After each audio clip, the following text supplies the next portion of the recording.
So I call the cops, I peel off. They're like, we don't got no units in the area. We'll send somebody as soon as we can. I'm like, bro, I don't got it as soon as you can. I got right now. I need somebody here right now.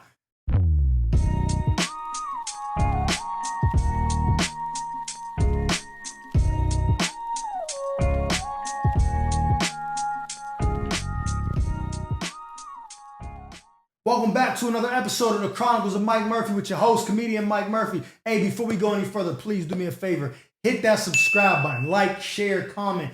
Tell a friend and tell a friend, because any way that you can help contribute to growing the audience on my channel, I greatly appreciate it. I said it before. I'll say it again. Without you, there is no me, and for that, I am forever thankful. I know I've been gone for a while. I had to get situated. I'm back. Today's episode, I'm going to take y'all to November of 2008. So I've been home from the Army for about a year and a half at this point. I was staying in this apartment complex, but I wanted something bigger. So I'm like, yo, I'm going to get this rent-to-own house. Before I even go any further, I don't advise anybody to do that. That was the worst shit that could have possibly ever happened to me, but that's another story for another day. So I'm scouting around looking for cribs. I find this one. Decent neighborhood and shit. It ain't what it used to be now, but it was cool. Talk to the landlord. I get the rent-to-own, garage, basement, nice backyard, cool. So one day, my man Lex hit me, and some niggas broke into his crib and stole his guns and some other stuff, right? So now he naked. He don't got no firearms, but he live in a spot where he probably need to have firearms. So I'm like, yo, come get one of my joints. I got a couple. I'll let you hold on to this till you get something new. He like, bet. He swing past, he grabbed the joint, going about his day. I don't know how much time passed, but I'm in the crib chilling. I just moved in. I've probably been in there for a month. I'm gonna keep it a buck. I'm so lazy. I didn't even get everything situated. I still had blinds that wasn't all the way up. The bed was just finally put together or whatever.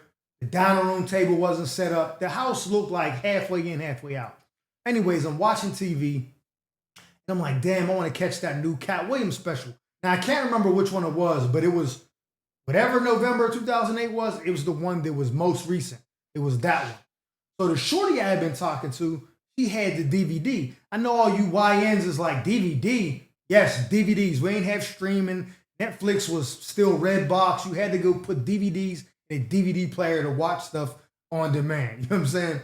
She had the DVD. I'm like, yo, can I come grab that off you? I want to watch it. I'll bring it back to you tomorrow. She's like, yeah, bet. You got to hurry up, though, because I'm about to head out. I'm like, cool. I'm like 20 minutes away.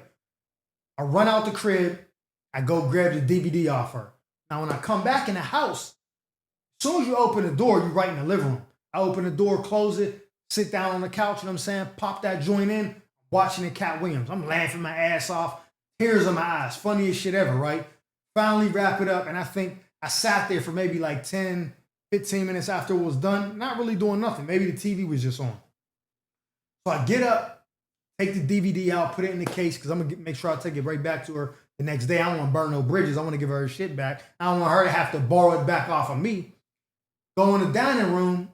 I see my laptop is open, and then you know how the screensaver be bouncing around? So it's doing that, so the light is like flashing all over the walls, you know what I mean? And I catch a glimpse of what something in my dining room looked out of place. I'm like, that's odd, but I don't think none of it. Like, let me go piss real quick before I go to bed. So I go in the bathroom on the first floor, and I'm pissing, and I see the shampoo bottles are knocked into the tub. Like, the shampoo bottles are right in front of the little small window that be inside of the showers. Now, I don't know how houses are everywhere else, but in Pittsburgh, a lot of times you got that window right outside of the shower. So I'm thinking like, oh, the wind must have blew them over or some shit. I don't know. But then I noticed one of the little slates of glass, because I had the old joints, you roll it, and it's like 3 slates of glass to go up and down like this. One of them is missing. So I'm like, hold on, bro. Somebody's in my crib. But the window looked too small, and only one of the slats is out. So I'm like, niggas couldn't have got in like that. Like, let me check the rest of the crib. Let me secure the premises before I start tripping. I go back in the living room. I go to grab my iPod I had some money. The iPod was sitting on top of the money. Probably I think like $250 or something. I go to get the iPod. The iPod is missing, but the money is there. So now at this point, I'm like, nobody would have took the iPod and not the money. because I was using the iPod like a paperweight. The iPod didn't even work. And I know some of you YNs who watching this don't know what an iPod is. I forgot they don't make them no more. That's what it was before we had iPhones. It was the little iPod, scroll the wheel, select your song. Them joints came in clutch and I racked my second tour. Anyways, this iPod didn't work. I just had it set it on the money like a paperweight. So I put the money in my pocket. Now I'm thinking I'm losing my mind. Like, why, they didn't take the money but took the iPod. That don't make sense. How would they get in that window? Only one little slot is missing.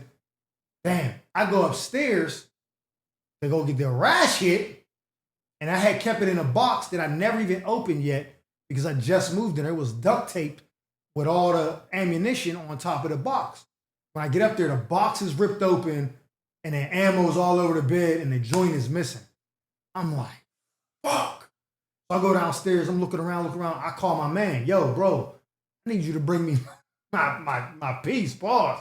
Because now I'm without. I only had 2. I'll let you use one. Now I need mine back. He like, all right, bro, I can't bring it tonight. I'm like, nah, that's cool, but I'm going to need it tomorrow. He like, all right, bet. So now I'm wondering, yo, what's going on? I don't want to be in this house and niggas broke into my crib. What the fuck? So I go outside, like, I'm going to call the cops. Because I ain't got no heat. I don't know what's going on. When I get outside, I sit in the car. I notice the basement light is on. I'm like, oh, shit. These dudes is in my crib. I'm thinking like they're either still in there or they were in there. So I'm paranoid now. Like I can't sit out here because if they decide they don't want to wait any longer and come out with I get popped with my own heat. Bro, I'm going down as a super goofy.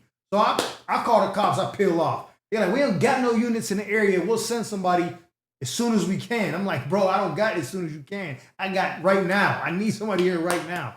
They're like, bro, we can't help you. I'm like, all right, I'm taking off. So I did. I go around to the grocery store. I sit in the parking lot for like maybe 10, 15 minutes or whatever, thinking that maybe when I get back, the cops will be there. The dispatcher calls me back. Hey, we're sending units over there now. Somebody will meet you at the house. I said, good. I'm right around the corner. I'll meet you there. She's like, cool. Hang up. I go back to the house. When I get in front of the house, basement light is off. I'm like, what the fuck? So the whole time I'm in the crib watching Cat, Kiki and chuckling, these niggas is in my basement, probably nervous. And I'm thinking like, yo, who could have got through that window? My mind is rattled. I'm like, bro, maybe they came in the front door. I can't think straight, right? Cops come, they take a report. I give them the serial number, all that, you know what I'm saying? Or the hammer.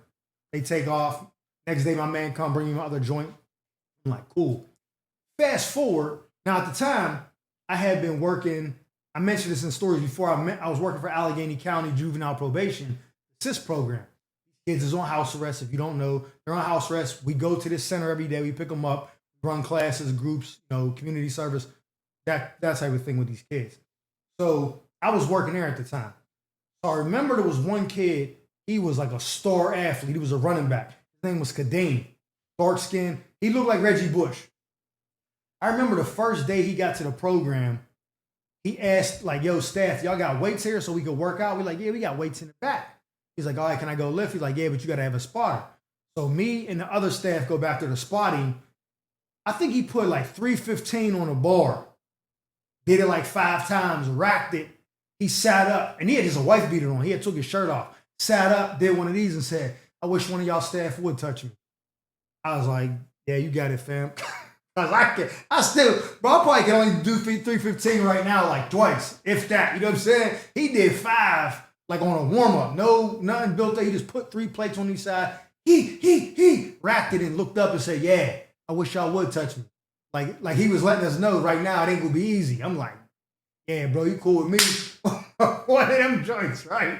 But anyways, he's like a star athlete, played running back, came from a messed up situation. His mom was in jail. His dad was working like 2 jobs. He was living with his cousin, who also was in the program with us.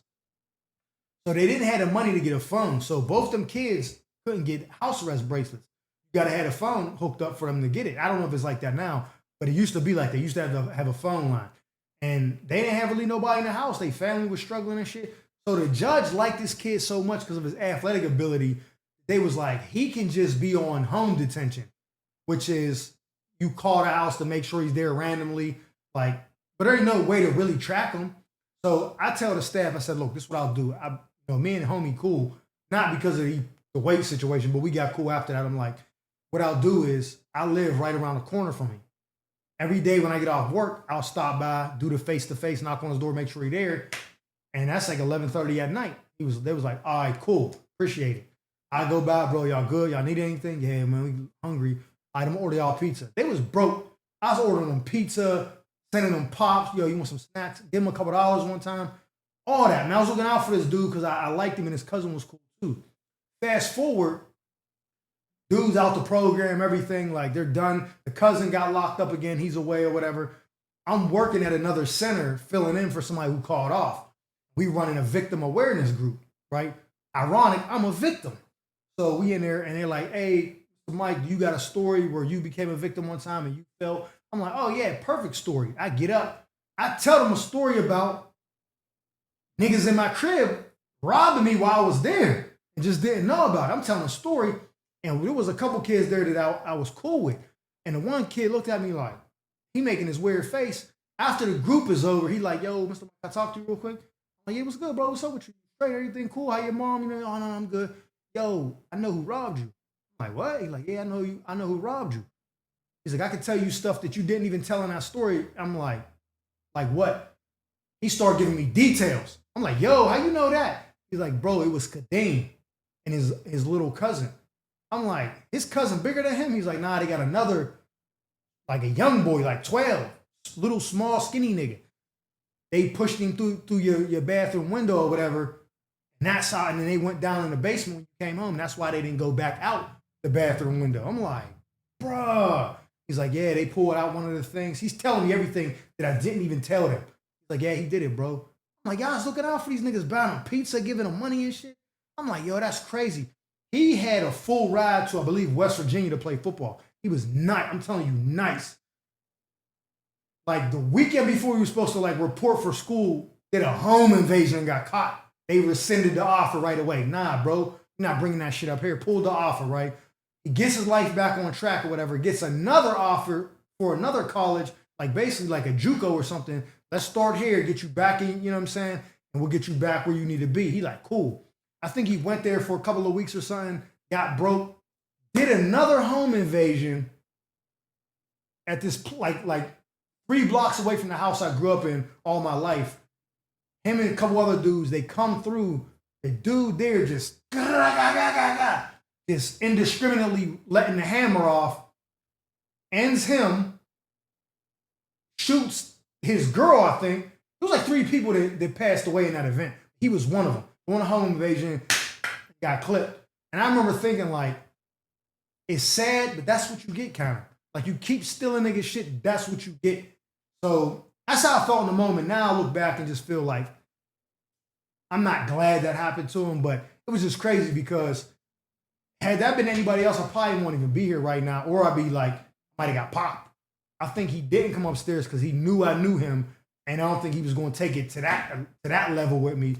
Bro, I was really in my house on some Richard Sherman shit, sitting there watching Cat Williams, and got some burglars, the shiesties in my basement, ready to just light me up if I come down them steps. But that was one of the craziest things I ever heard, and the time that I've been betrayed out of this world.